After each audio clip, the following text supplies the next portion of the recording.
కార్తీక పురాణం 2వ అధ్యాయం. సోమవార వ్రత మహిమ. జనక, ఇంతవరకు నీకు కార్తీక మాసమునందాచరించవలసిన విధిక్రమం మాత్రమే తెలియజేసితిని. కార్తీక మాసంలో సోమవార వ్రతానికి ప్రత్యేక ప్రాముఖ్యత కలదు.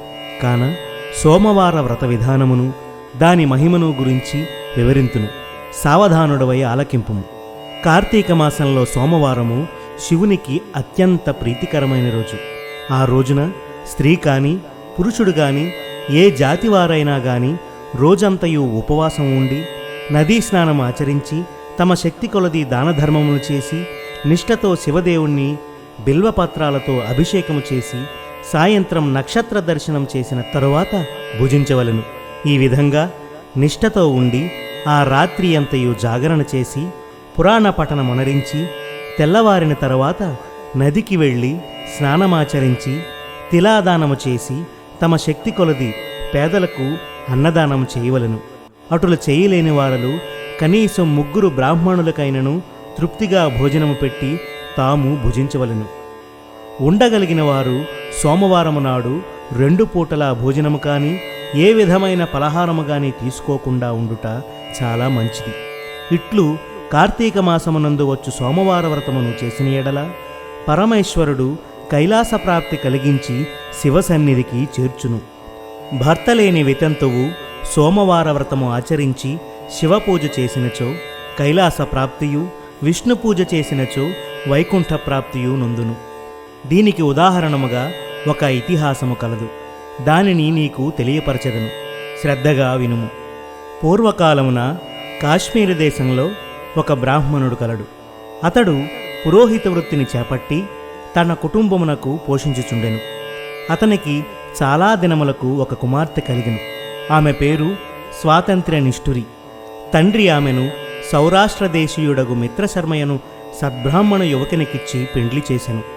ఆ బ్రాహ్మణ యువకుడు 4 వేదములు శాస్త్రములు అభ్యసించినవాడై అందున సదాచార పరాయణుడై ఉండెను. అతడు భూతదయ కలిగినవాడు, నిత్య సత్యవాది, నిరంతరం భగవన్నామస్మరణ చేయువాడును అగుటుచే లోకులెల్లరూ అతనిని అపర బ్రహ్మ అని కూడా చెప్పుకొనుచుండెడివారు. ఇటువంటి ఉత్తమ పురుషుని భార్యగు నిష్ఠురి యవ్వన గర్వముతో కన్ను మిన్ను కానక పెద్దలను దూషించుచు అత్తమామలను భర్తను తిట్టుచు కొట్టుచు రక్కుచు పరపురుష సాంగత్యము కలదై వ్యభిచారిణి అయి తన ప్రియులు తెచ్చిన తినుబండారములు బట్టలు పువ్వులు ధరించుచు దుష్టురాలై తిరుగుచుండగా వంశమునకు అప్రతిష్ట తెచ్చుచున్నదని అత్తమామలు ఆమెను తమ ఇంటి నుండి బయటకు వెడలగొట్టిరి. కాని శాంతస్వరూపుడుగా ఆమె భర్తకు మాత్రం ఆమె యందు అభిమానము పోక ఆమె ఎంతటి నీచకార్యములు చేసినను సహించి చీ పొమ్మనక విడువక ఆమెతోనే కాపురము చేయుచుండెను. కాని చుట్టుపక్కల వార నిష్ఠురి గయ్యాళితనమున కేవగించుకొని ఆమెకు కర్కశ అనే ఎగతాళి పేరును పెట్టుటచే అది మొదలందరూ దానిని కర్కశ అనియే పిలుస్తూ ఉండేవారు. ఇట్లు కొంతకాలము జరిగిన పైన ఆ కర్కశ ఒకనాటి రాత్రి ఏకశయ్యపై తన భర్త గాఢ నిద్రలో ఉన్న సమయమును చూచి మెల్లగా లేచి తాళి కట్టిన భర్తయన్న విచక్షణగాని దయా దాక్షిణ్యాలుగాని లేక ఒక బండ రాతిని తెచ్చి అతని తలపై గట్టిగా కొట్టినది. వెంటనే అతడు చనిపోయెను. ఆ మృతదేహమును ఎవరి సహాయము అక్కరలేకనే అతి రహస్యంగా దొడ్డిదారిని గొంపోయి ఊరి చివరనున్న పాడునూతిలో బడవైచి పైన చెత్తా చెదారములతో నింపి ఏమీ ఎరుగని దానివలే ఇంటికి వచ్చెను.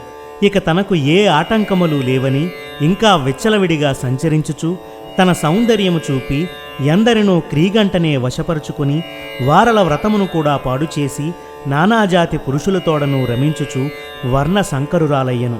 అంతియేకాక పడుచు కన్యలను భర్తలతో కాపురము చేయుచున్న పడుచులను తన మాటలతో చేరదీసి వారికి కూడా దుర్బుద్ధులు నేర్పించి పాడుచేసి విటులకు తార్చి ధనార్జన కూడా చేయసాగెను.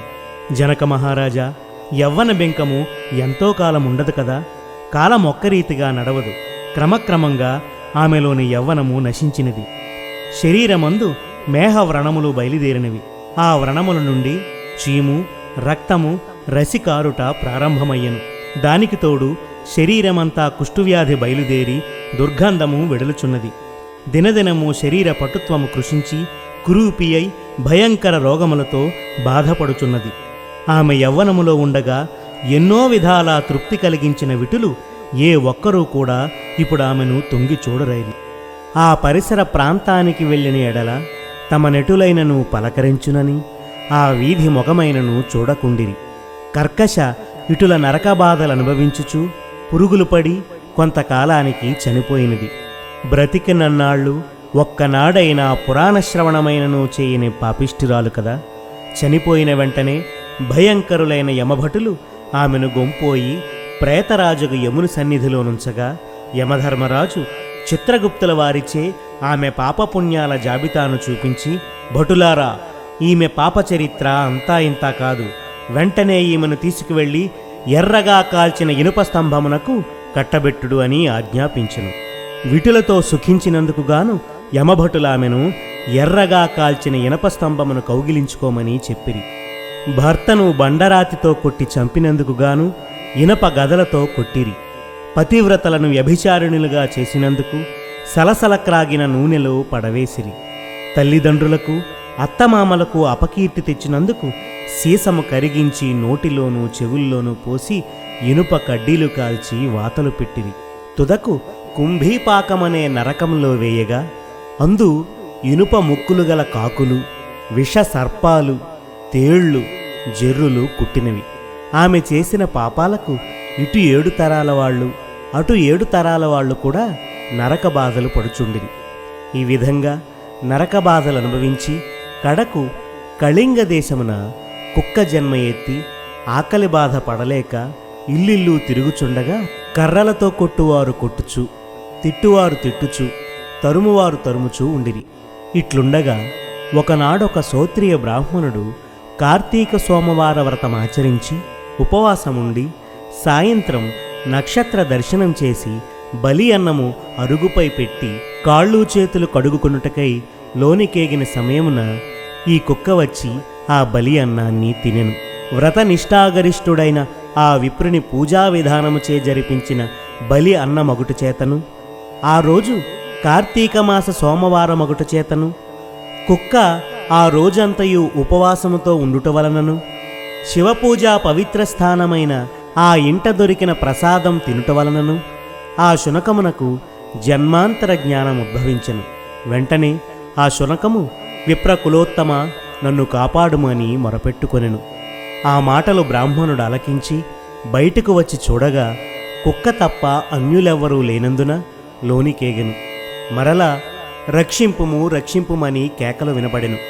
మరలా విప్రుండు బయటకు వచ్చి, ఎవరు నీవు, నీ వృత్తాంతమేమని ప్రశ్నించగా, అంత నా కుక్క మహానుభావ, ఈ పుట్టుకకు వెనుక 15 జన్మల ముందు విప్రకులాంగనుని నేను వ్యభిచారిణి అయి అగ్నిసాక్షిగా పెండ్లాడిన భర్తను చంపి వృద్ధాప్యంలో కుష్ఠురాలనై తనువు చాలించిన తరువాత యమదూతల వల్ల మహానరకం అనుభవించి నా పూర్వీకుల పుణ్యఫలం వల్ల ఈ జన్మలో కుక్కనైతిని. ఈరోజు మీరు కార్తీక సోమవార వ్రతము చేసి ఇచ్చట ఉంచిన బలి అన్నాన్ని తినడం వల్ల నాకీ జ్ఞానోదయం కలిగింది. కావున ఓ విప్రోత్తమ, నాకు మహోపకారంగా మీరు చేసిన కార్తీక సోమవార వ్రత ఫలమొకటి ఇచ్చి నాకు మోక్షమును కలిగించమని ప్రార్థించుచున్నాను అని వేడుకొనగా, కార్తీక సోమవార వ్రతములో చాలా మహత్యం ఉన్నదని గ్రహించి ఆ బ్రాహ్మణుడు ఒక సోమవారం నాటి ఫలాన్ని ఆమెకు ధారబోయగా వెంటనే ఒక పుష్పక విమానం అక్కడికి వచ్చెను. ఆమె అందరికీ వందనం చేసి అక్కడి వారందరూ చూచుచుండగానే ఆ విమానాన్ని ఎక్కి శివ సాన్నిధ్యానికేగెను. వింటివా జనక మహారాజా, కావున నీవును ఈ కార్తీక సోమవార వ్రతం ఆచరించి శివ సాన్నిధ్యాన్ని పొందుమని వశిష్ఠుల వారు హితబోధ చేసి ఇంకను ఇట్లు చెప్పదొడంగిరి. స్కాంద పురాణాంతర్గత వశిష్ఠ ప్రోక్త కార్తీక మహాత్యమందలి 2వ అధ్యాయం 2వ రోజు పారాయణం సమాప్తం.